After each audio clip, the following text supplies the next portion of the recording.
nuclear scare scam with Galen Winsor. Here to introduce Mr. Winsor is Pastor Ben Williams. Pastor Williams. I'm pleased to have as our guest Mr. Galen Winsor from Richland, Washington. I first heard of Galen from a tape that somebody gave to me some months ago, and I found his story to be absolutely fascinating. His story is unique, to say the least. Galen has been in 77 different cities in the last 2 years lecturing on the subject of nuclear energy. The majority of his life, the last 35 years, he spent processing plutonium from nuclear reactor sites. He has worked in the Manhattan Project facilities in Hanford, Washington, Oak Ridge National Laboratories and Nuclear Plant in Oak Ridge, Tennessee, General Electric's Midwest Fuel Recovery Plant in Morris, Illinois, General Electric's Fuel Fabrication Facility in San Jose, California, and Wilmington, North Carolina. And he's worked in every major reactor decommissioning project around this nation up to this present time. His major work in these projects has been the analytical process inventory control, which means that he was responsible for measuring and controlling the nuclear fuel inventory for these projects. Galen Winsor has few peers in the world in this area of expertise. And those few peers admittedly know and agree with the things that you'll be hearing on this tape. However, except for 2 or 3 of these experts, they've all chosen to remain silent for reasons which they only know, leaving this man then the burden of leading this lonely battle of exposing what we call the nuclear scare scam. He's without question one of the world's foremost authorities in nuclear radiation measurement, and he's recognized by members of the Atomic Energy Commissions of all the major nations of the free world. Mr. Galen Winsor.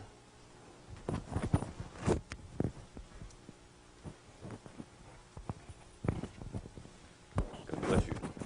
Thank you, Ben.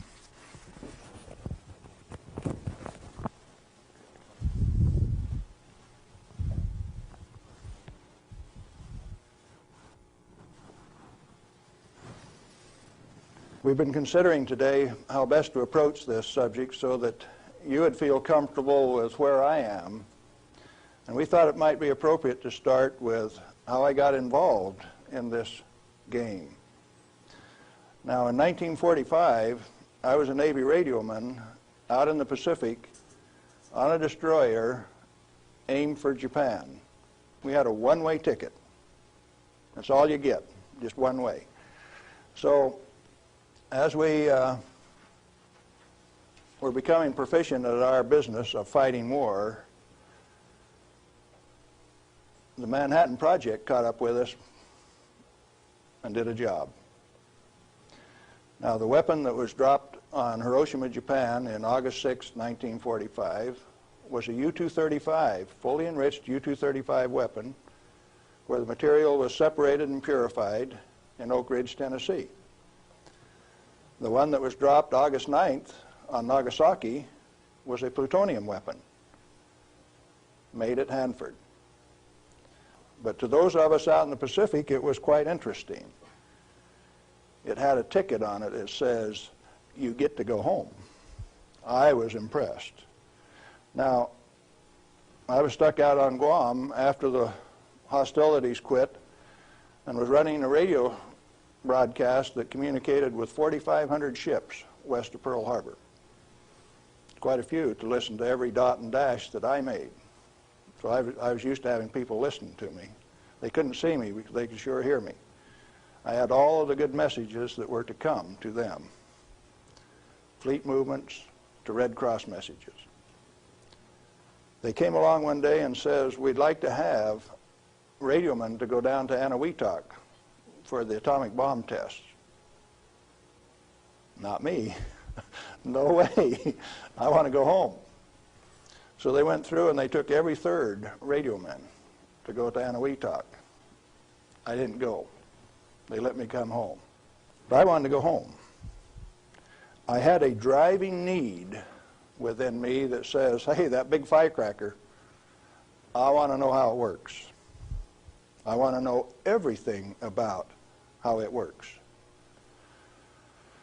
So, back to the ranch in Nevada where I grew up and stacked hay all summer, gained back the 40 pounds that I'd lost out there in the islands. Into Brigham Young University in the fall of '46 in chemistry classes. Dr. Joseph Nichols could make an old farm kid like me love chemistry. I hadn't had any chemistry in high school, but the way Joe Nichols taught it, I wanted to know. So chemistry it was. And some neat guys like Carl Eyring taught me physics. And along in '47, I ran across a cute blonde from Richland, Washington. Now, this girl had been telephone operator for General Leslie Groves and Dr. Enrico Fermi on the Manhattan Project. She got to put through the calls to Franklin Delano Roosevelt for these guys, so she talked personally to FDR. And she told me some of the stories like you've never heard. She says, oh, in those canyons, great things are done. This cowboy from Nevada couldn't even imagine what she was talking about.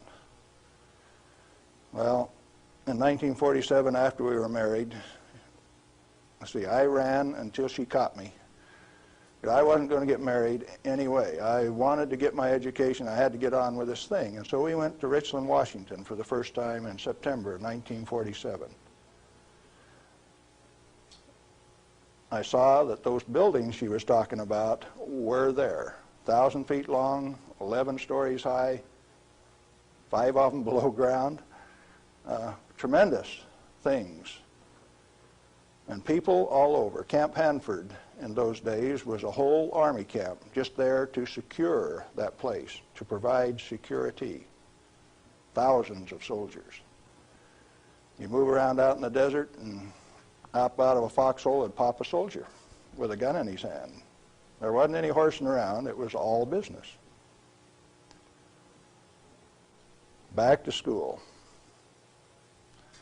In 1950, I applied for a job up there before I had graduated, and they were in such bad need of chemists, I had a job before I had my degree. And so the last year of my chemistry, mostly English, I did on a bus, riding 25 miles to work in the morning and 25 miles back at night. And I did advanced grammar and business writing and all of those things on that bus. But in September 1950, I got into this thing called plutonium processing when we did it barehanded, without instruments, without coveralls. We had some of the most peculiar acid burns in some of the shirts. And I found one of those the other day. It's got acid burns all up the front of it. Plutonium on it, too. Amazing. That was normal operation in those days.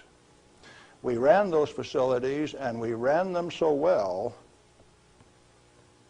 that by 1965, we had separated enough plutonium when it only existed in the parent uranium matrix to a half of a single weight percent, 0.005 weight fraction of plutonium maximum in that fuel. And we processed enough tons of uranium to recover enough plutonium by 1965 to meet the weapons needs of this country 10 times over for the foreseeable future. Now we're talking about a massive amount of work. Hands-on, do it type thing. And there was a couple thousand of us, and we were just happy as could be, just working like mad, making those plants run 24 hours a day, 7 days a week, in a community that ran on shift work, A, B, C, D shift. The whole community that way. A wartime community, people dedicated to doing a job, and we were doing it, and we did it well. No pretense. Oh, yes, there were. Out in the reactor began to sneak in people who wanted a radiation monitor behind every reactor operator. Why? We know how to make these things run. When we got a metal fuel element stuck and it fell down on the trampoline back of the reactor, we'd go in with our feet and kick it off into the pool, smoking, burning. If you didn't have an instrument, you didn't know it was too hot, so you just went in and kicked it. Finally, along came a rule maker that says, thou shalt not do that. You'll get burned. Oh, I didn't get burned when I did it last week. But you exceeded the limit. Well, where did this limit come from? Turns out that in 1934, the International Commission on Radiation Protection fabricated a limit for X-rays. It was no longer permissible to be burned by them, erythema, reddening of the skin. You now had to keep a limit called 0.2 of an hour per day. How much is that? Well, you've got to have one of these Beckman instruments to read it, and you have to keep time of exposure. You know, there are 4 requirements on this thing: the size of the source, therefore the strength of the source, the distance from the source, the time of exposure, and the intervening shielding to keep from getting burned. Oh, fine.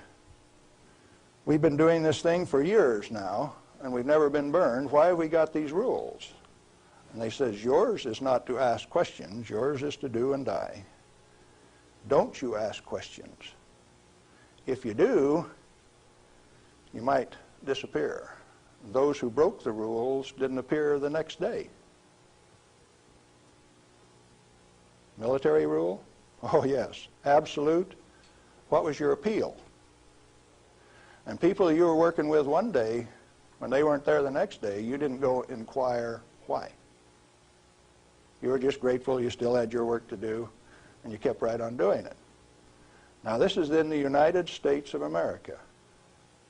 Well, in 1960, we found out that the materials that we were working with, the thing that we called high-level waste, that if you waited 3 years, these million-gallon tanks that high-level waste went into boiled off 15,000 gallons of water a day. Fairly hot? Oh, yes. This material, that if it ever broke a line, would seal itself off in the ground within a foot, make its own glass. It wasn't going to go anyplace. We did that a time or two, accidentally, of course. And so we started packaging this cesium-137 in casts in railroad cars like that and shipping it to Oak Ridge, Tennessee. And they'd take it out and make it into a barium titanate and press it into a pellet, and those things were so hot that they actually glowed in the dark from the infrared heat. Now, thermo-ionic conversions came along at this time, so you hooked these little heat sources up to thermionic converters and you took electricity out this side. No moving parts. These things went into the SNAP program. And these early SNAP power generators are what powered the underwater transmitters for our nuclear navy. We've got a regular road map under the sea. All you got to do is have an instrument that knows how to find it, and then you've got eyes on a submarine. You didn't know that, did you? The power from it came from this material that they now call waste. We processed that stuff and packaged it outside at Hanford. Well, we had rules that said 3R per year is your allowable exposure, that amount of gamma energy that will expose a film pack.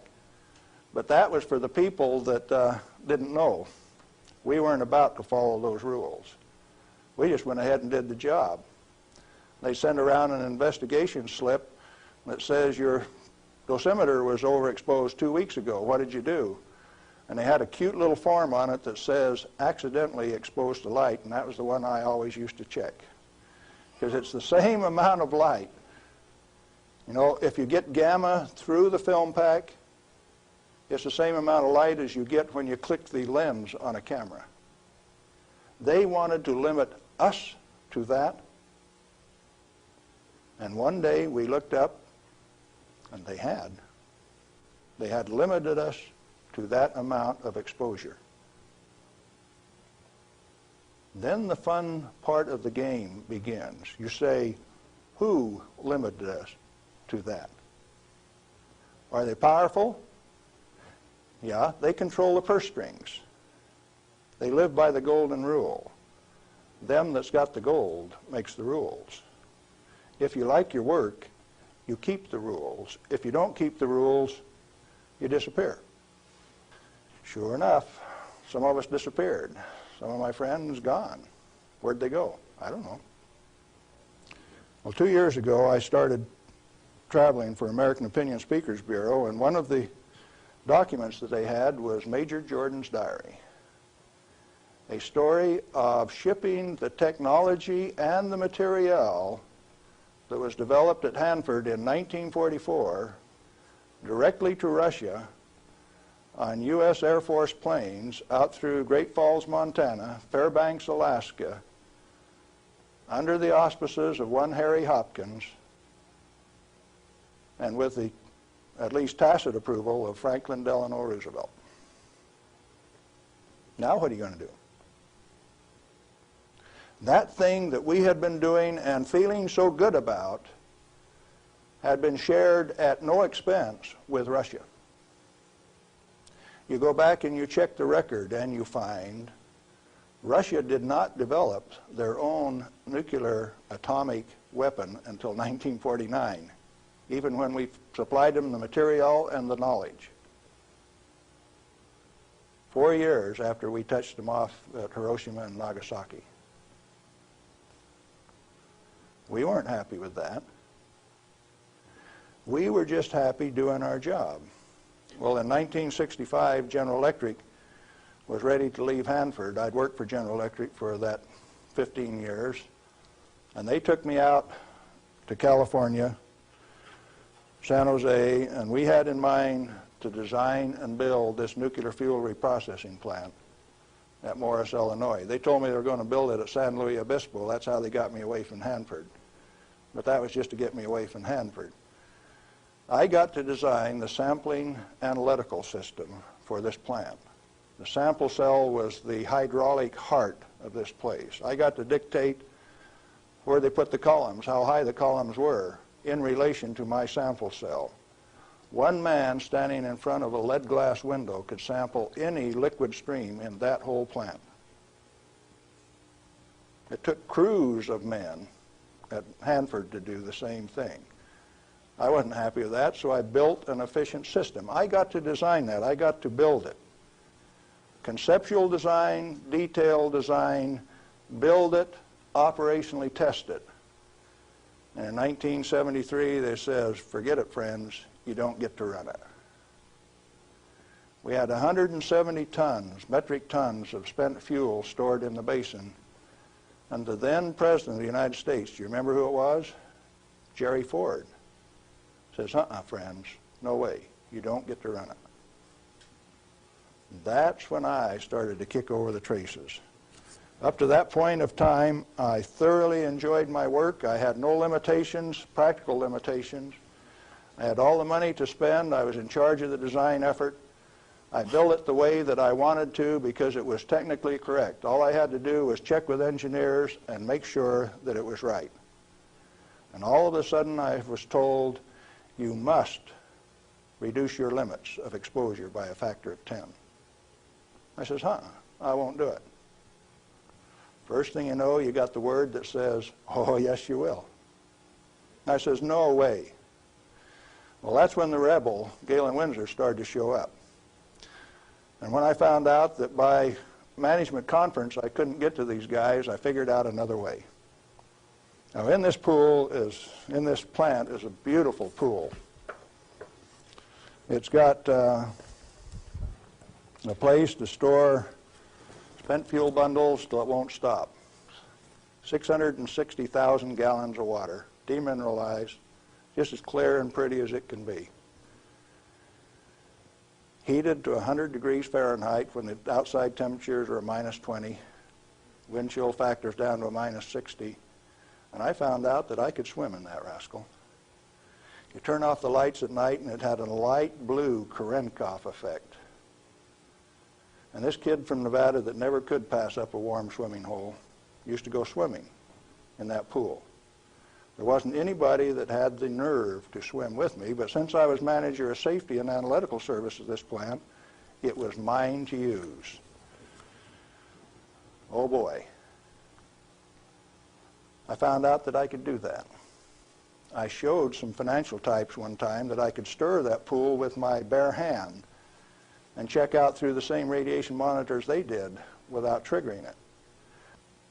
GE didn't like it. I got a letter from them that says, "Thou shalt not tell financial types that you can swim in the pool, that you can stir it with your hand, because if they find that out, they will steal the inventory. They will know that the inventory can be stolen." Oh, is that a valuable inventory? The same material that's labeled high-level waste by our current government, our current Congress.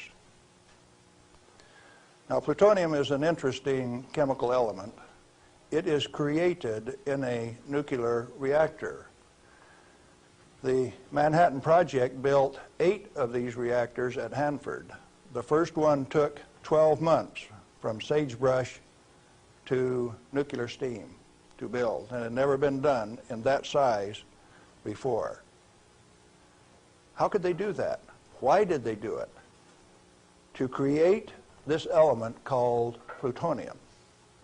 Plutonium has been assessed as being the most hazardous material on Earth.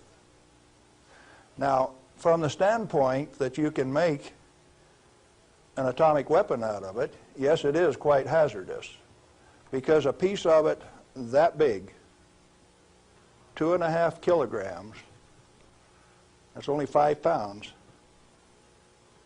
is the force that delivered 20,000 tons of TNT equivalent over Nagasaki. Indeed, it is hazardous. The one over Hiroshima that had fully enriched U-235 in it was 5 times as big. So plutonium is more dangerous than U-235, is it not? By a factor of 5. It takes 5 times as much U-235 as it does plutonium. Therefore, it is the most hazardous thing. Enter the great pretenders. They said that 5 grams of plutonium, properly distributed over the face of the Earth, would kill everybody on Earth. Now, if you can only get one 20-kiloton weapon to go on 2,500 grams, how's 5 grams going to kill everybody on Earth? Early on, I had a fear that said, if there is this much fissile material, that can undergo a chain reaction, we called it in the beginning, then if you set a match to it, all the fissile material in the world is just going to keep right on going. Totally unfounded fear. It turns out that when you're in this business of recovering plutonium, like we recovered so much of it at Hanford, we found out that if you have it in a solution where it's less than 5% plutonium, it won't go critical any way that you kick it. And when you get it to 100% plutonium, you better be careful. Because if you put it in more than a 5-inch diameter cylinder,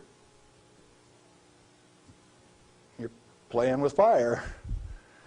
You can undergo what is known as an uncontrolled criticality, accidental criticality. The air turns blue. If the cylinder is sealed, it will explode from steam pressure. And that steam pressure builds up in a millisecond, which is about that long. No, you don't horse with it. And then you find out that those 8-foot thick shielding walls on those canyons were put there because they didn't know how much was a critical mass. They says, if we make a mistake, we don't want to die, so we will provide the shielding. And so this shielding thing started for no other reason than they didn't know what was a critical mass. Well, through the years, we got pretty good at telling what a critical mass was.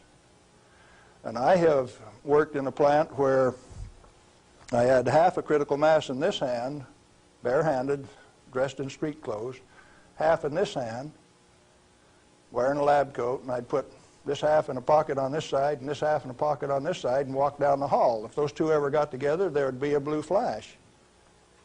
They never got together because I was in between them.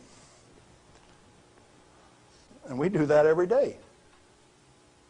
And each half had to meet definite dimension characteristics. And so we'd take them down and pass them one half at a time, and they'd measure it and say, yeah, that one will pass. And then we'd pass them the other half, and that one will pass too. But they were carefully put in separate bird cages so they couldn't get together accidentally. Well, those of us who worked with it enjoyed it. We knew what we were doing. We worked at it. When the President of the United States decided not to operate that fuel reprocessing plant, I started scrambling to find out what was going on. Many things had been done in the name of health and safety. Don't get burned. You got to have a safety record. You have to be safer than anybody else. We were already safer than anybody in the whole world. Well, you can't afford to get burned with this. You've got to enforce the limits. You've got to keep it. And I says, hey, that's not what the ball game is at all. I'll bet you the ball game is something else. And in 1982, when the Congress passed the Nuclear Waste Policy Act of 1982, a guy by the name of Mo Udall, I don't know whether you people in Arizona have ever heard of him or not, authored that bill. It's called the High-Level Waste Disposal Act of 1982. The material he called waste is the reusable uranium fuel that I had been working on for 32 years. Needless to say, Mo Udall and I do not agree on whether that material is waste or not. The name of the game then is who owns the plutonium and how much is it worth? The government says bury it 3,000 feet deep in basalt, and we'll hold a contest among the states to see who gets to bury it. Oh? Why do you want to bury it? Did you ask the owners? Who is the owner of the plutonium? May I submit that it's most likely the nuclear power ratepayer. He has paid for the mining, the fabrication of the parent uranium, power generation, and is being charged in advance for its burial. If you're paying for it, to whom does it belong? How much is it worth? In inflated dollars, a ton of reusable uranium fuel contains useful metal isotopes worth upwards of $10 million a ton. Mo Udall says it's high-level waste. The value of reusable uranium fuel scheduled for permanent disposal probably exceeds the national debt.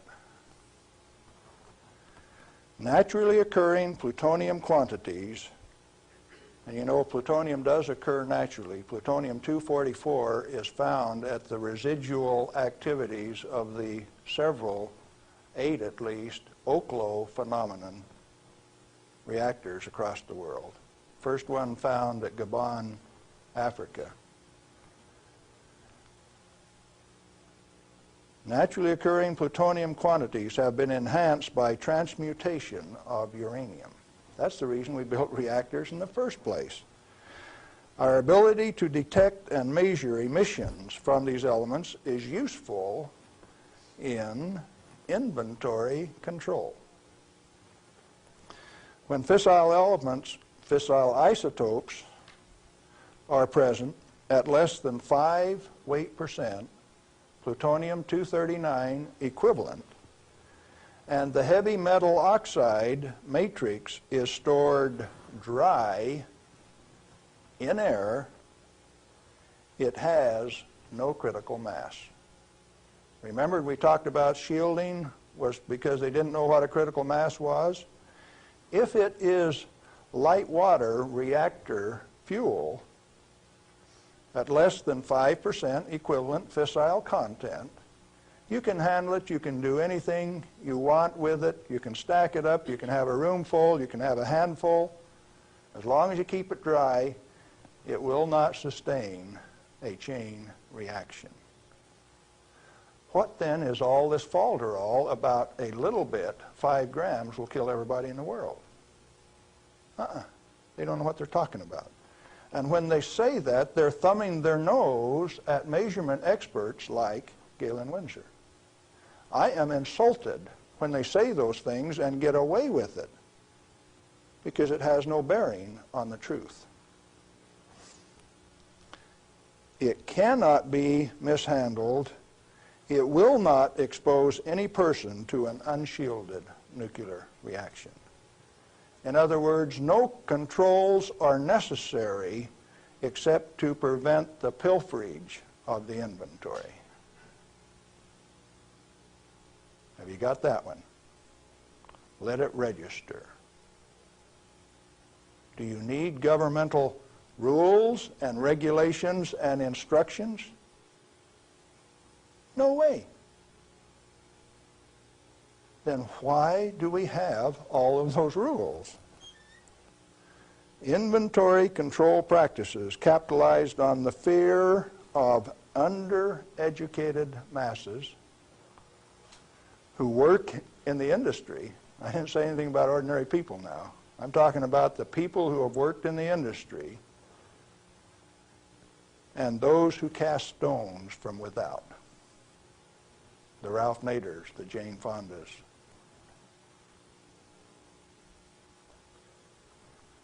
Now, it doesn't take you much thinking to find out that maybe the industry is the source of the problem. The industry is the one that made up the committees that made the rules that the Congress enforced.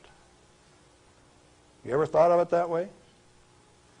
The strangest kind of feather bedding that's ever been dreamed up, it makes the railroad engineers look like pikers. The only amounts of fissile process materials that are of health concern to the handlers are those that can accidentally cause an unshielded nuclear chain reaction, or that will cause erythema from the shortest wavelength, highest frequency, and therefore the most easily shielded ultraviolet light emissions of the electromagnetic spectrum. Big words. Let's see what they mean. The emissions from uranium, plutonium, cesium, all of those things are only important if you assemble an amount that if you get this amount and this amount together, it can go critical. You can get a blue flash and therefore get burned. And that's happened 34 times in the business, and 8 men have died as a result of that. Accidental criticality. Documented in Los Alamos document 3611, if you want to check the source.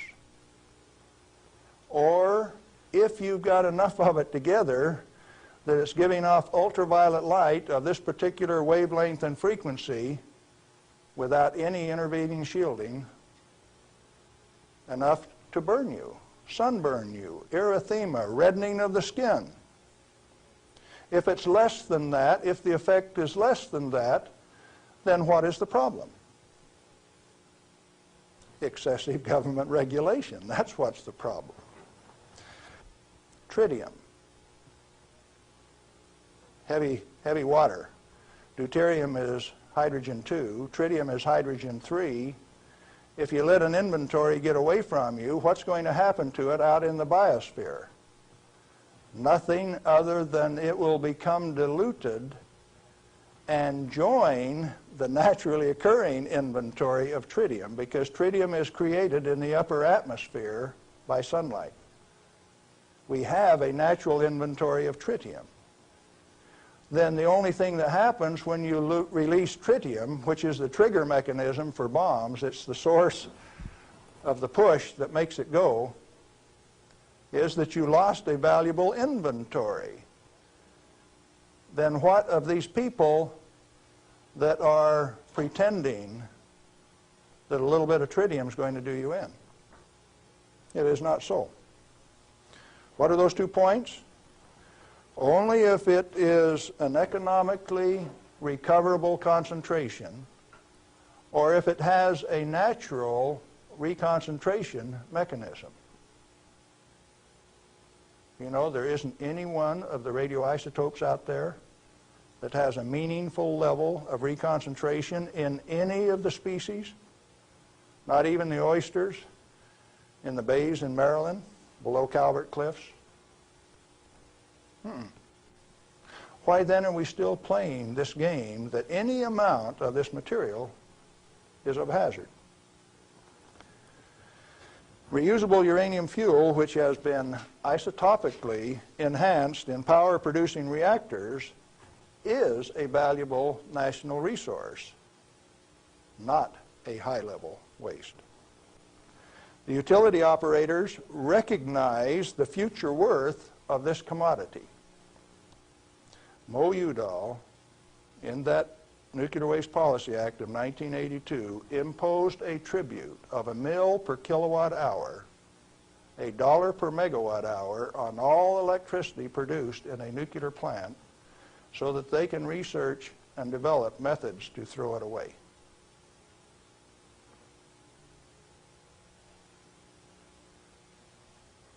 Why do the utilities willingly pay this amount to the Secretary of Energy?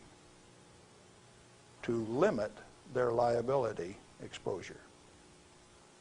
Who pays that amount anyway?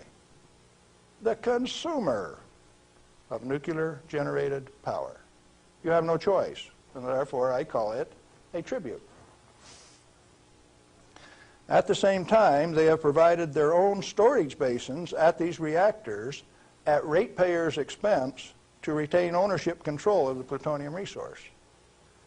So you consumer, you ratepayer, you taxpayer, are paying for the storage of this fuel, and WNP2 at Hanford has storage that will take them through the turn of the century, and yet every day they are paying a tribute to the Secretary of Energy, with the concurrence of the United States Congress, and signed by the President of the United States in 1982, 83. Who was that? Ronald Reagan. They have provided those storage basins at ratepayer expense to retain ownership control of the plutonium resource. I started playing a game one day, 7 years ago. I says, okay, Portland General Electric, you've got the Trojan reactor, you've got a storage basin problem, I'm going to make you an offer. I made them an offer that says, I will take all of your spent fuel, FOB your basin, if you will give it to me. In other words, I will take it off your hands at no expense to you. I will ship it, I will store it, I will do everything that needs to be done to that fuel. And you know what they told me? Can I quote them? Go to hell, Galen Winsor. We value it more valuable than platinum or gold. We're going to play the plutonium futures ourselves. Now, where did I learn that the name of the game is who owns the plutonium and how much is it worth? The first plutonium I saw was in a glass tube on the newsreel when I got back from the Pacific in 1946. And that they had in a glass test tube, they said, was worth $500,000. Certainly they had less than 5 grams of plutonium in that tube. That's pretty expensive stuff. And so for the show, they put a pot underneath it in case they dropped it. They said, we don't want to have to pick it up out of the rug.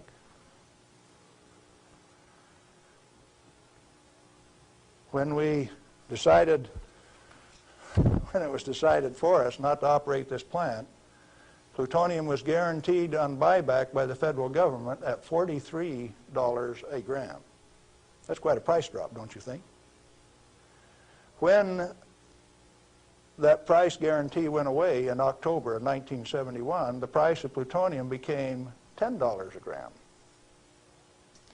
It steadily went down to where its present worth on the market is a minus $2 a gram per year.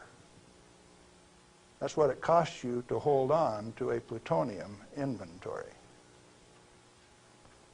on a material that has been declared worthless by the utility owners and rubber stamped by the Congress of the United States, and they're spending billions of dollars digging holes in ordinary rock so that they can throw it away, dispose of it. Okay, what are you going to do with it? Reusable uranium fuel may be properly stored in air-cooled, dry storage in a cost-effective manner. Nuchem in Germany offers this immediate and long-term option as a necessary and safe step prior to reprocessing. They're doing it in Europe. At least 4 regionally located facilities are available in the United States where this concept can be used right now. Barnwell Nuclear Fuel Plant in South Carolina, Midwest Fuel Recovery Plant in Morris, Illinois, this one, Nuclear Fuel Services in upstate New York, and Redox Processing Plant at Hanford, Washington. These fully shielded, already radioactively contaminated storage areas have secure, limited access. All have been operated under processing conditions of 10 CFR 50, and the MFRP has a 10 CFR 70 storage license, the only licensed storage facility away from a reactor in the United States.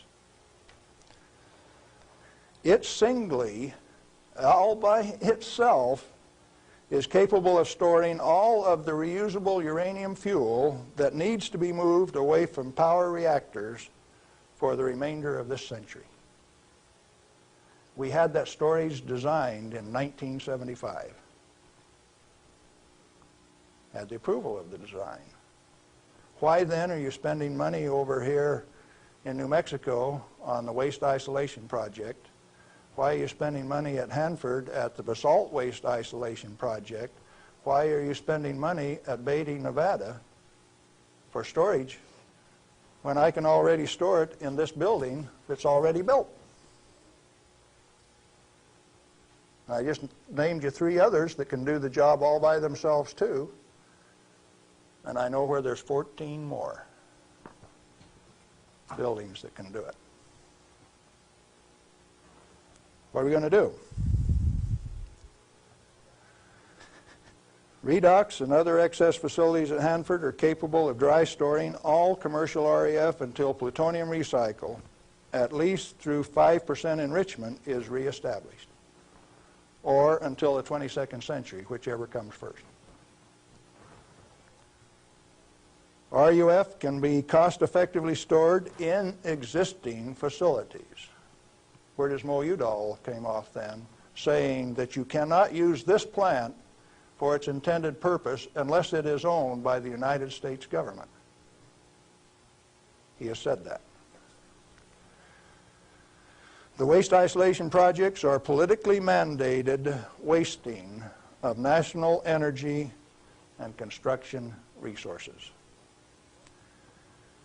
Plutonium proliferation by diversion of stored reusable uranium fuel is of minor importance compared to global availability of fully enriched uranium by laser isotopic separation. Let me explain that last thing that I said.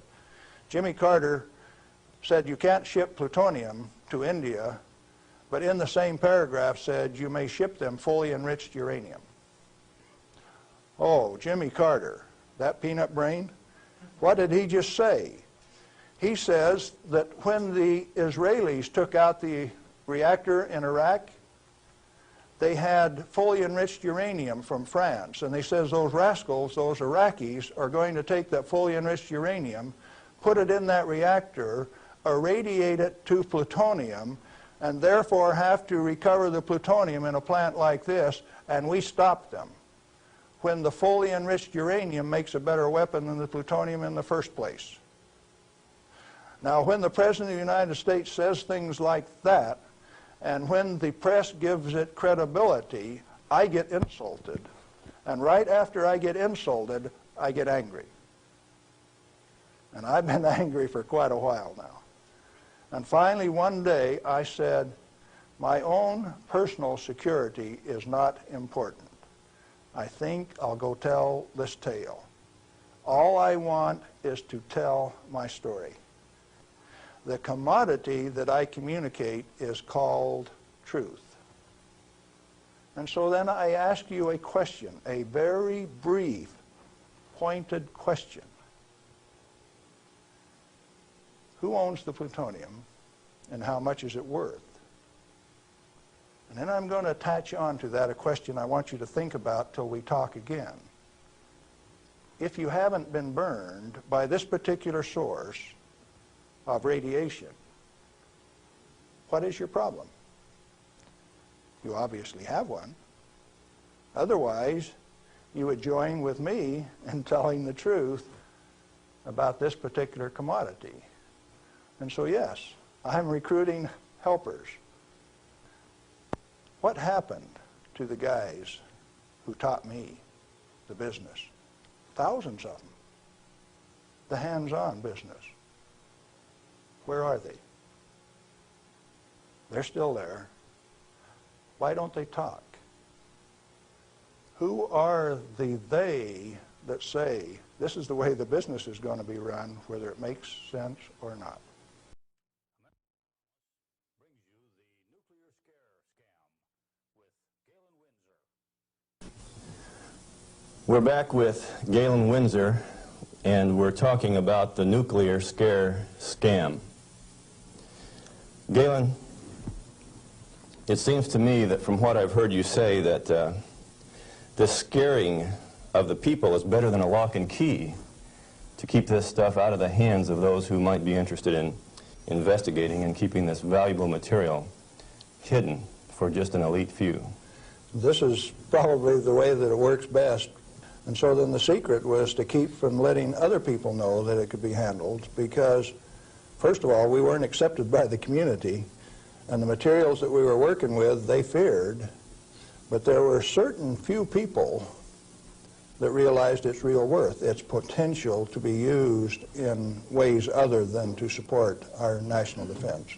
Let me ask you a question, Galen. Are you worried about do you have reason to be worried about your personal safety? Because the kind of people that you're describing here are powerful people. I wonder if you're still around. I wonder how much longer we can expect you to be in this game. Well, on the 13th of December last year, the NRC, Nuclear Regulatory Commission, Region 5, turned out a federal SWAT team to get me on a federal warrant issued by Bob Thomas out of Walnut Creek, California. It was kind of funny in a way. They turned out this federal SWAT team at Hanford, and they had my picture, and alongside it says, "This is an irrational individual. He poses a threat to our security. Take him at any cost." Now, the reason that I'm still here only has one logical conclusion. I have lots of help. Well,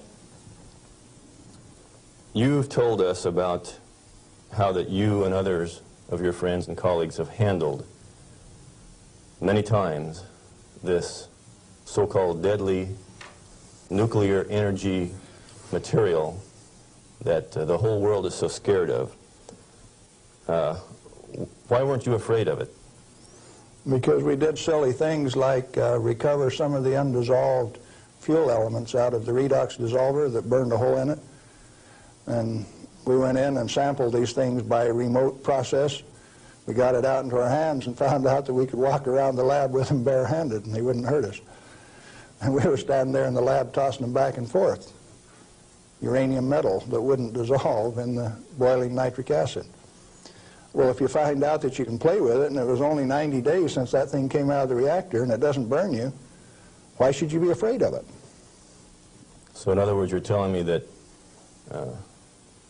you learned to not be afraid of it because of practical use and application and hands-on experience. Hands-on. We might even been playing games. Okay, you say that you swam in this water that was straight from spent fuel used to cool that fuel, and Yes. you swam in it. Yep. You told me earlier that you went a little bit beyond that. Would you share a little bit of that story? Well, swimming in it didn't have the desired effect.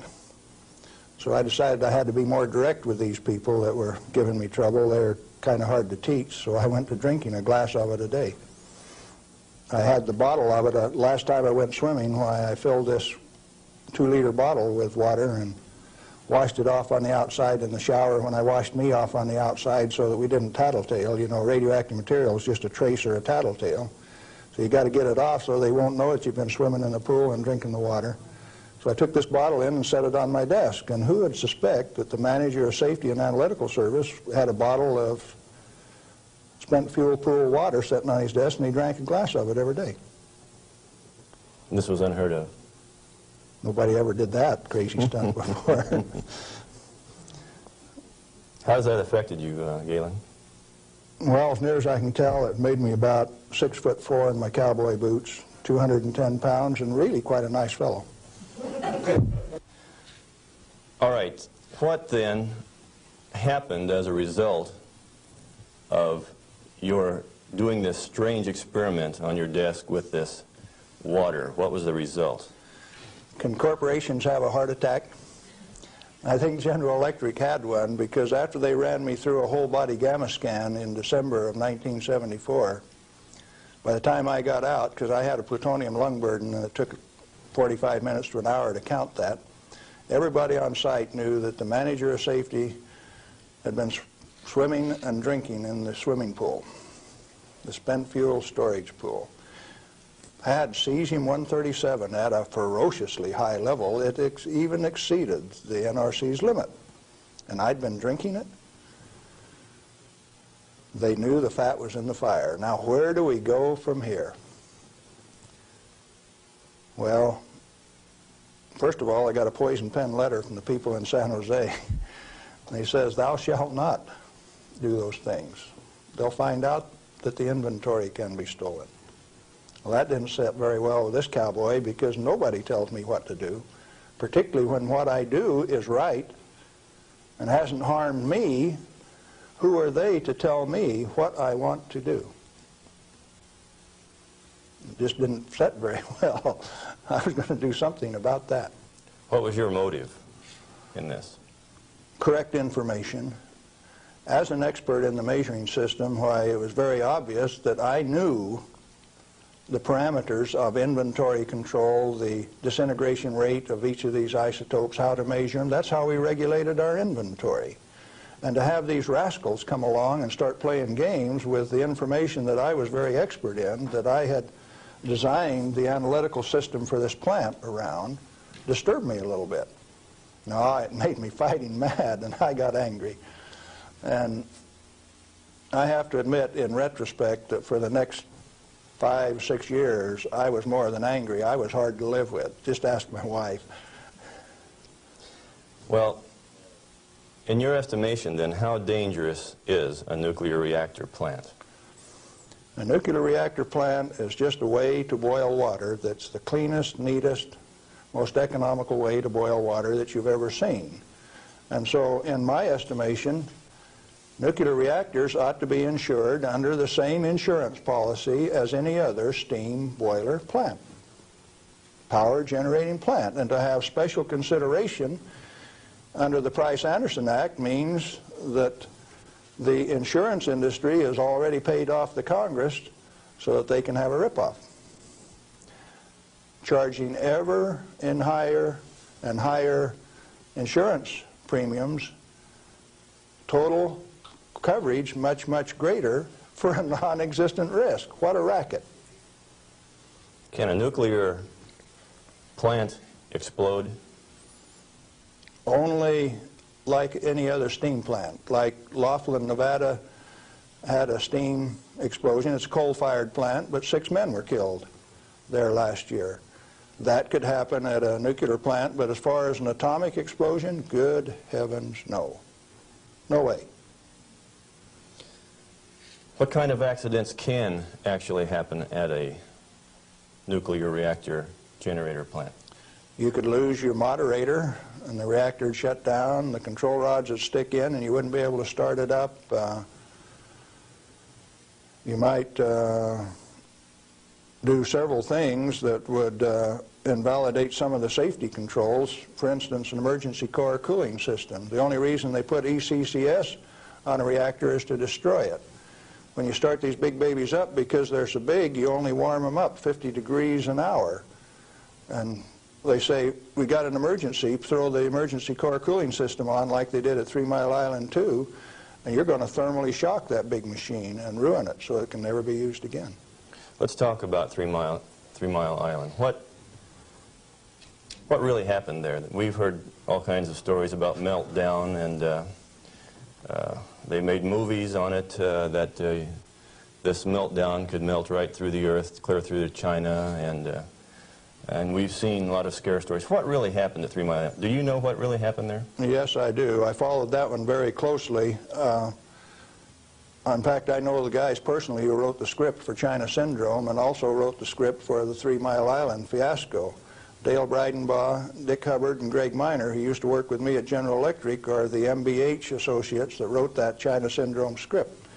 And not only that, remember that was the time China Syndrome came out, Jane Fonda starring. 14 months ahead of the TMI-2 accident, it was predicted in writing in New York State that that accident would happen 1 year from the date that that 3 Mile Island 2 reactor started up. It started up in March 1978, and it went down March 28, 1979, right on the day, 1 year anniversary. In other words, with 14 months advance notice, the industry still went along with the sham. Nothing happened there except that the owner, the operator, and the regulators conspired to turn it off. What melted?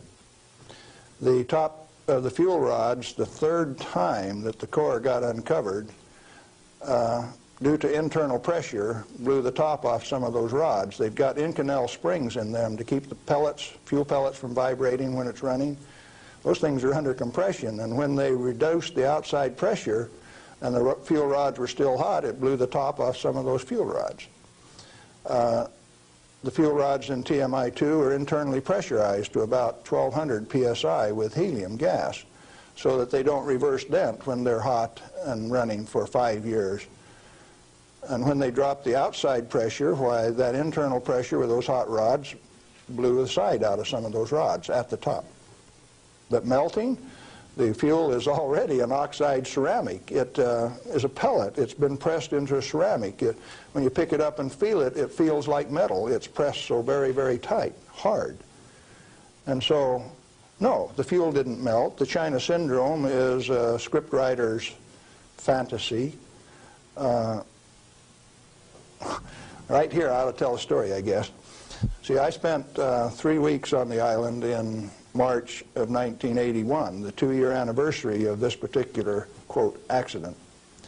And Tom Hall, who stood alongside Enrico Fermi when they pulled the control rods on 100B in October 1944 at Hanford, and I were delegated to go to the island and find out what happened, and so we did. We went over all of the records and everything else, and there, as we could tell from performance records, 51 thermocouples, for instance, only one of which went over 1,000 degrees Fahrenheit. The center line temperature of those rods when they're running is 4,032 degrees Fahrenheit. And so They say things like over 50% of the core was greater than 4,000 degrees. Yes, it was. If it wasn't running at 100% power. So they take that kind of information and bugger it all up so that you don't understand what's going on. They give you a little bit of it. Well, the worst joke that people could dream up, and they says, do you know what the NRC's worst nightmare is? No, I don't know what that is. Galen Winsor and Tom Hall in the TMI-2 control room for an hour by themselves. You know why people that know laugh? These crazy guys from Hanford would have started that baby up and showed that it would run. We'd have started it up, and they were afraid of us. So there was no accident at 3 Mile Island? No, they did it on purpose. Shut her down. Very interesting. Can nuclear radiation cause mutation in people and animals? If a cell gets too much radiation, it dies. And so if it is a sperm or an ovocyte, why, they die. They don't reproduce, and there are no mutations. I think the good Lord built that safety factor in. So you're saying that mutation in future generations is an unfounded fear? Yes, and the studies of the people at Hiroshima and Nagasaki have borne that out. Those people do not have that. Now, they showed the immediate effects of too much radiation. The women who were pregnant showed, the embryo showed the effects of very similar to rubella, measles. Some deformity, certainly, from that radiation insult. But that's not the kind of mutation that's going to go on to the next generation. Galen, what and where are these burial sites, and what's in them for this so-called nuclear waste? I've been hearing stories about stainless steel containers buried in concrete under the ocean, boiling for over 2,000 years. That sounds like a real story. Let me start out by saying there are no nuclear waste, only materials created in a reactor to be recovered and used beneficially. Now, high-level waste is radioactive and self-heating. And so fuel, reusable uranium fuel, fits that definition. But if you disregard its intrinsic worth, why then, yeah, it would fit the definition of high-level waste. But let's say there isn't any high-level waste, only material to be recovered and used beneficially. Then what's the low-level waste fiasco?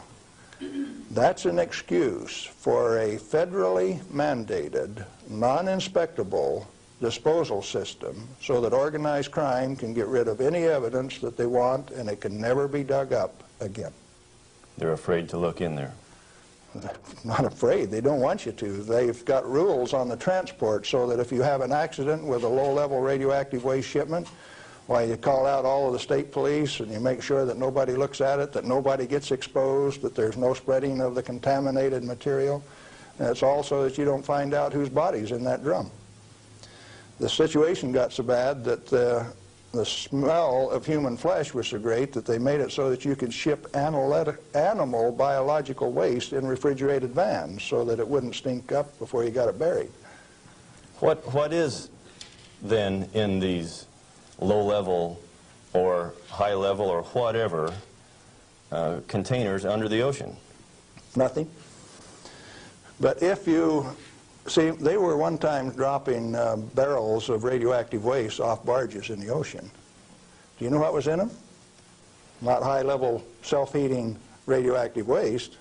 Probably had a few bodies and a few guns and a few knives and a few evidences in them too. If you drop them in the ocean, they are truly disposed of. So you know there's an international trade in that right now? You can't do it in the United States, so they transship it across the ocean to South Africa, and they can bury it offshore. So what is in those drums? Well, that's what you're telling me then, that I needn't worry about boiling drums under the ocean for 2,000 years. No, no way. Thank you. I'm glad to know that. Well, one more question, Galen. What do you feel like a good portion of these men in Congress know this already? I know they do. I went there 4 years ago and sat down with the Senate legal staff and told them my hour-and-a-half-long sad story, and Sam Bollinger, one of the lawyers, stood up and he says, "Galen, if I understand you right, why you want us to have President Reagan snap his finger and make this thing come up straight." And I says, "Hey, Sam, terrific. Go ahead and do it." He didn't take that challenge. He says, "No, I'll tell you what, Galen, industry likes it the way that it is." I said, "Sam, you really know how to hurt a guy." And he says, "Well, if we change it, what are we going to do for an encore?" Yeah, they're fully aware that this thing goes on as far up as the President of the United States. It's the way that industry wants it. The industry is its own problem then. So the question is then, what is the industry? What is the real story here? Is this an industry of nuclear energy? The industry has been ripping it off for years and years. In 1975, we knew that large nuclear reactors were dead, that large is not the way to go. The way to go is small, mass-produced nuclear reactors sitting right in the middle of town, one every 10 blocks, producing power. We haven't built a reactor right yet. It's time that we do it. Why haven't we? Because of a federal energy cartel. These guys control the amount of electricity, the availability, and the price. And they say, you do not have a choice. I have a choice. I'm going to take one of those decommissioned nuclear subs up in Puget Sound, refuel it, and generate my own electricity. Save the government $5 million because that's what they want, to throw them away. I will use it for my own power plant. Quinn Millian up in Omak, Washington, and I are moving on that, and if one of these days I hook one of them up to Pier 91 in Seattle, don't be surprised. Well, good luck.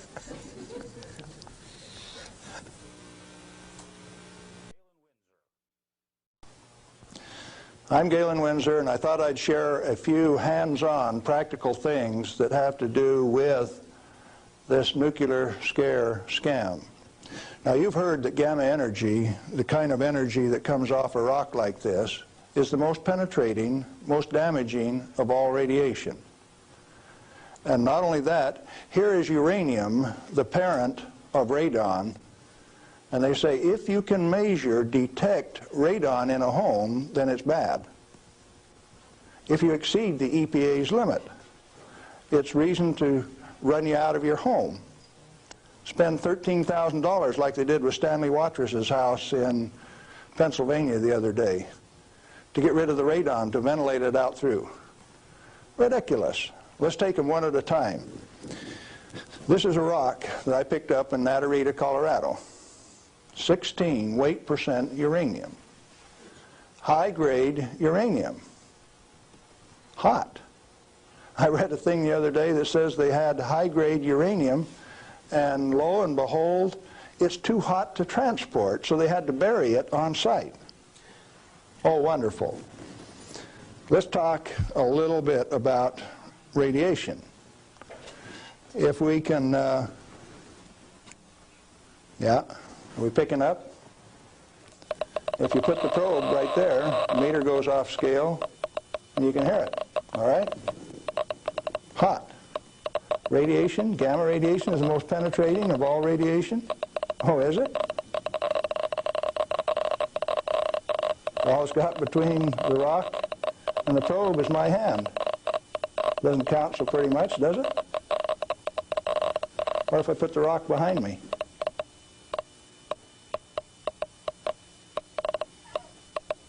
You don't suppose they've been lying to you, do you? I suspect they have. Well, let's do a little bit more. I got a black bottle. This stuff comes in white bottle. A bottle of no-dose. You can send children down to the drugstore to buy no-dose. All they need is money. In this are 660 white caffeine pellets. And this one is uranium oxide, U3O8. You can't buy it for love nor money. the state of Washington sent 2 of their Gestapo agents over to my home to confiscate my uranium samples on the 17th of December last year. Got a challenge. I'd like to have somebody in the room volunteer to take all of this bottle or all of this bottle. The only thing that I'll tell you is that one of them won't hurt you and the other one will kill you. Do you want the white stuff or the black stuff? White stuff? You do. There's enough in there to kill 4 men your size. The government says we got to ban this material. It's radioactive. Let's check it in the bottom of the bottle. Not very radioactive. Let's take the cap off. Oh goodness, very radioactive. This instrument will only count gamma, energy. It's just energy. Light's coming from those lights, only you're getting lots of infrared from the lights as well as ultraviolet. Energy response, and it's very carefully damped to only discriminated so it only gets the energy that comes from this. I don't want it to respond to a light, just to this. Cost me $1,000 to get an instrument that will just respond to this and not to that. This is radioactive by any definition. Radioactive material giving off radiation that is read by an instrument like this. The daughter of this, radon, cannot be read on this instrument because it gives off alpha particles. An alpha particle is a dye-positive particle that comes from the nucleus. It has 2 protons and 2 neutrons, therefore an atomic weight of 4, and it's minus 2 electrons. And if you grab it with a high ionization potential counter, it'll count. But if it travels 2 inches in air or through a piece of paper, it picks up 2 electrons, 2 beta particles, if you will, and becomes helium gas, and it won't count on an ionization chamber. Did you know that this thing right here is giving off helium gas? Alpha comes from uranium. Okay, radioactive material. You pour it out in the hand, and that's radioactive contamination. Is it radioactive? Yeah, it is. Very radioactive. Now, decontamination is nothing but scooping it back up and putting it into the bottle. I just now decontaminated my hand. No, I didn't do such a good job. Not good at all. Is it still radioactive? Yeah, that's called residual radioactivity. Now, under the decontamination rules of the government, when you decontaminate somebody like this that's that contaminated, and this is certainly a reportable incident under current DOE regulations, when you decontaminate him, it has to go down a controlled drain so that you don't disperse radioactivity. Do I qualify as a controlled drain?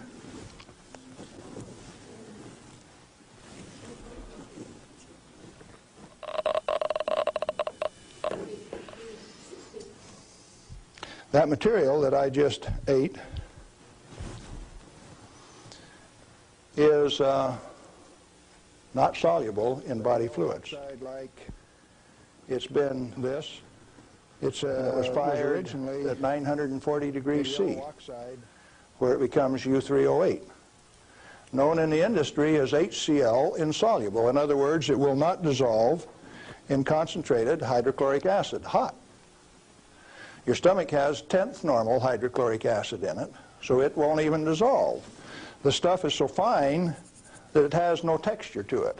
Doesn't even feel rough. So it's tasteless, odorless, has no texture. How's it supposed to hurt me?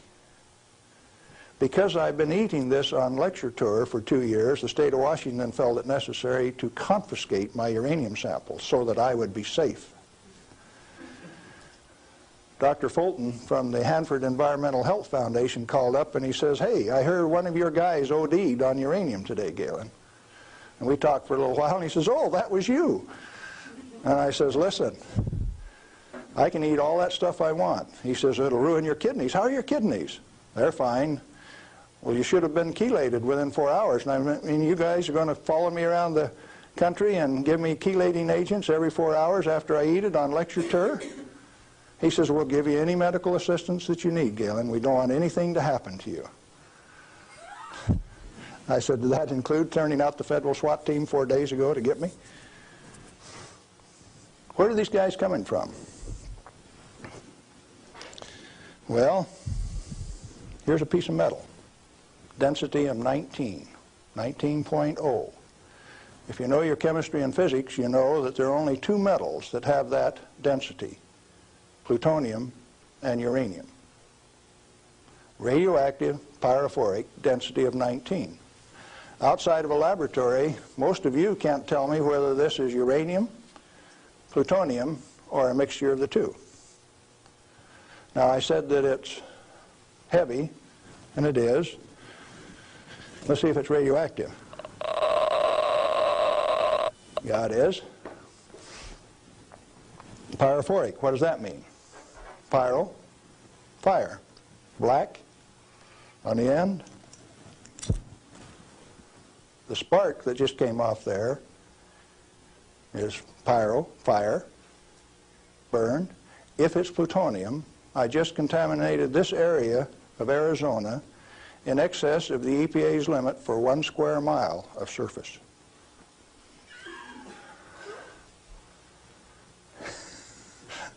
Somebody laughed. It's serious. The end of progress altogether says that I just contaminated you in excess of the limit for 1 square mile. It's now silver on the end. Tomorrow it'll be black because it self-oxidizes, this black color like this, all by itself. Plutonium does that and uranium does that. Is it hazardous? Yeah, it is, because they take depleted uranium metal and make it into 50 caliber bullets, fire them from shoulder-held weapons. In 1976, they obsoleted tank warfare with these things because it only takes one dog face with one weapon to knock out a 65-ton tank. It'll go through 3 inches of armor plate, and when it comes out the other side, it's that white hot spark that we just made. And the 5 men in that tank are dead, because it'll burn all of the oxygen out of the air and burn their flesh. 1976, they obsoleted tank warfare, and you never even knew that. They make 10,000 of those bullets every day in the United States.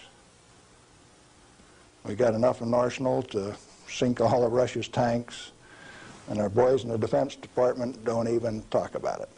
Yeah, it's hazardous to your health. Reminds me, lead is hazardous to your health too, isn't it? Particularly if it's in a 45 slug like this and it hits you right here going about 2,600 feet per second. It's not the material, it's the impact from the velocity. Let's be very specific in the words that we use. This particular chunk of lead came out of a human body. My son, who's a deputy sheriff, thought maybe I could use it on tour. That's called dying of lead poisoning. Anything less is a figment of the imagination because it's not soluble in body fluid either.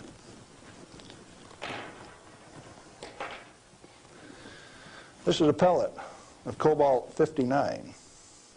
If you put it in a reactor into a neutron field, you can convert cobalt-59 to cobalt-60, which gives off a gamma. It becomes the source that doctors use to irradiate patients to 7,000 Roentgen for one patient. The total dose absorbed by radiation workers at 3 Mile Island in the last 6 years is something like 1,500 Roentgen.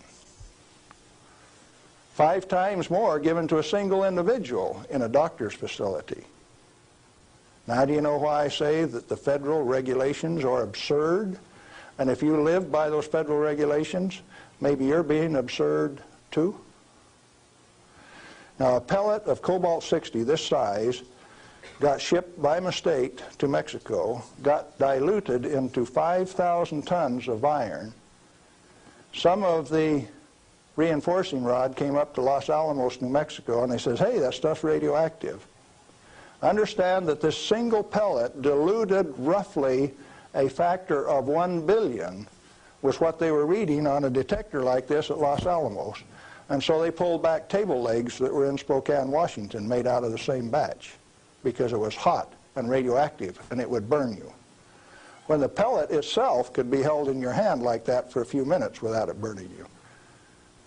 Now, Christ walked the earth 1 billion minutes ago.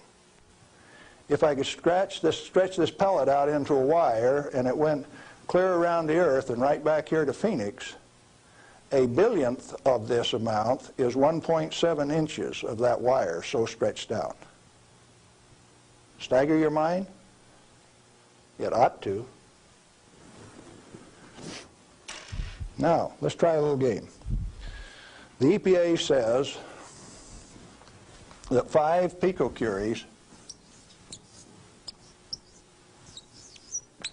per liter of air is the limit for 222 radon.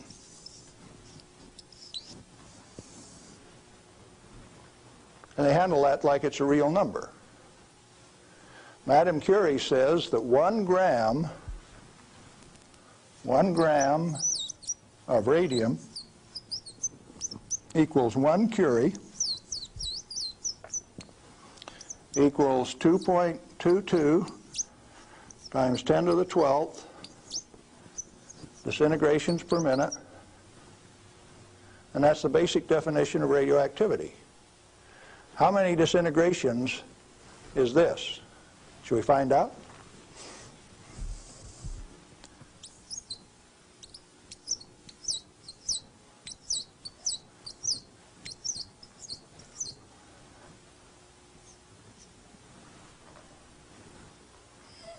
And the EPA, in its wisdom, says that 11 disintegrations per minute from 1 liter of air, you have exceeded the limit. You know what I did the other day? I've been having a little tough with some legal authorities up in my house.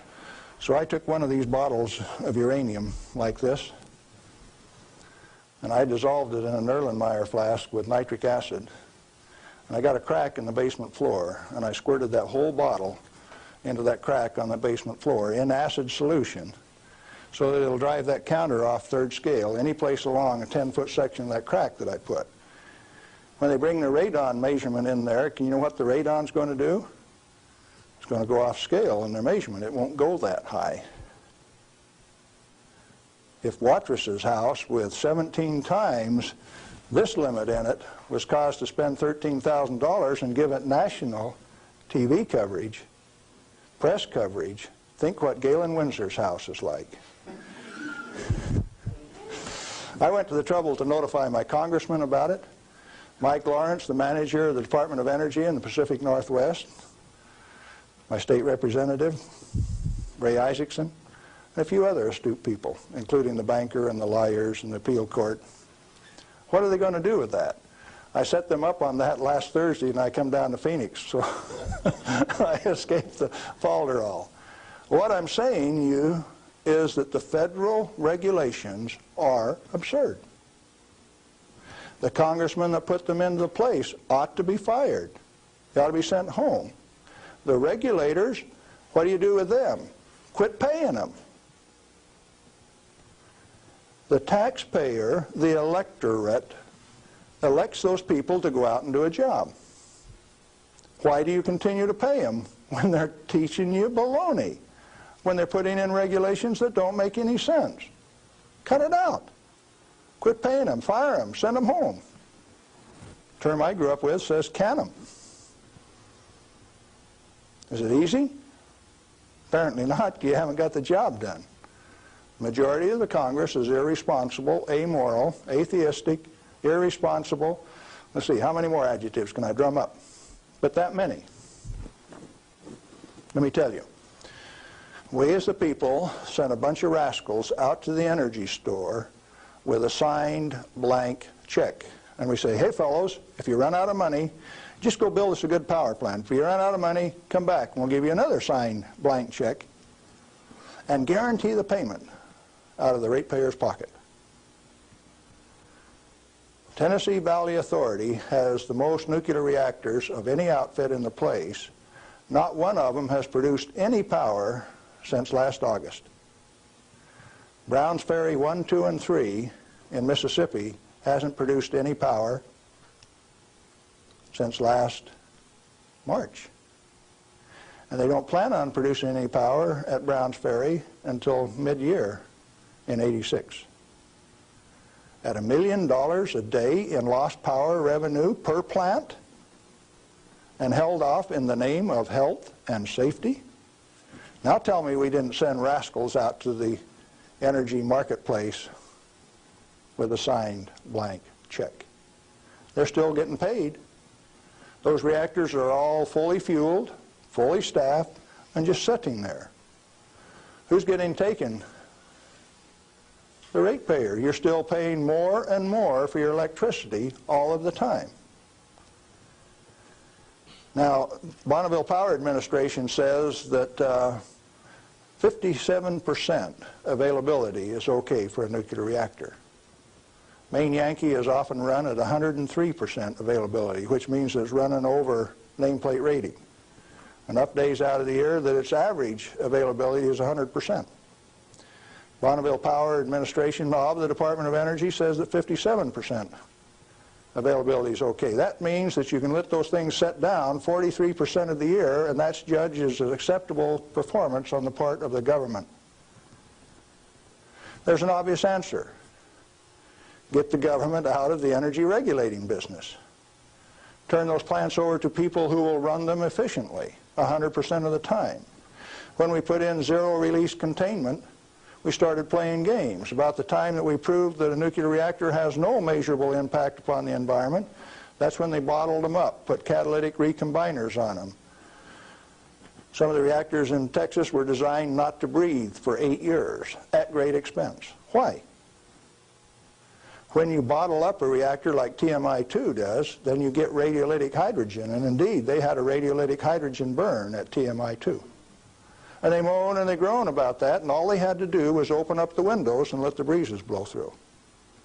You don't need containment on them. I'm going up to Colorado this weekend to meet with the Uranium Producers Association. And they're upset because the government is dumping uranium on the market and raising the price of the commodity that they get their bread and butter from. But what they're totally unaware of is that the Grand Junction Operation Office is going to issue a contract so that the new operator has a $25 million budget over the next 5 years, 80% of which will be spent for remedial action. Where you take this material, dig it up, if you find it counts on a Geiger counter, you can have them come in and change out the whole front yard of your house, give you a new front yard, new foundation under your house at government expense. If you don't do it, they'll take you down to the courthouse, blacklist your property, so that you have to remove the radioactivity at your own expense before it can be sold. Now, do you know what I did when I took that uranium solution and poured it into the crack in my house? I set up the United States government, and that episode is about to be played. Did I do it on purpose? Yeah, I did, just like I used to dive into that swimming pool and drink that cesium-contaminated water. I found out that it doesn't hurt me. You need to find out that it doesn't hurt me, or you. In fact, the only reason for the existence of these big transcontinent distribution lines would be if they could compete with a small mass-produced reactor sitting in your backyard. Why don't they want you to? Because they are the federal energy cartel.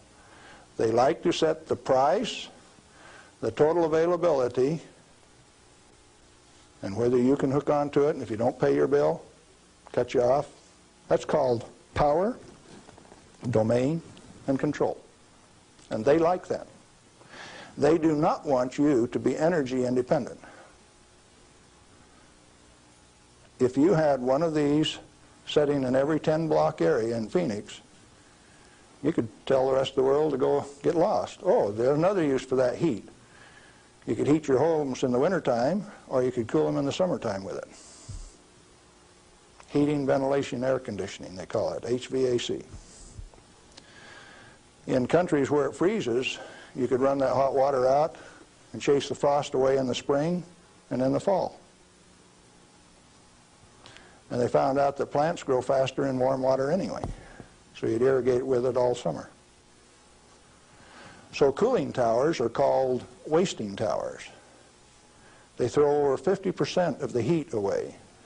The other morning, coming out of Tri-Cities, WNP2 was putting its 700 megawatt electric up through the clouds, 870 they were running at. And the clouds were laying all over the ground, and there was a little ice cream cone right out there, and I said, there's WNP2. It snows 5 inches every night out at WNP2, and the rest of us don't get any. Where'd the water come from? That's cooling the heat from the condenser cooler. You should have a business right out there, an oil cracking plant, something taking that heat and using it, like they built at Midland, Michigan 10 years ago and they've never used. And so Dow Chemical is suing the utility because they never produced the steam for their chemical plant right alongside it. We got troubles in this country. I'm telling you what the problem is. Doing something about it, responsibility is yours.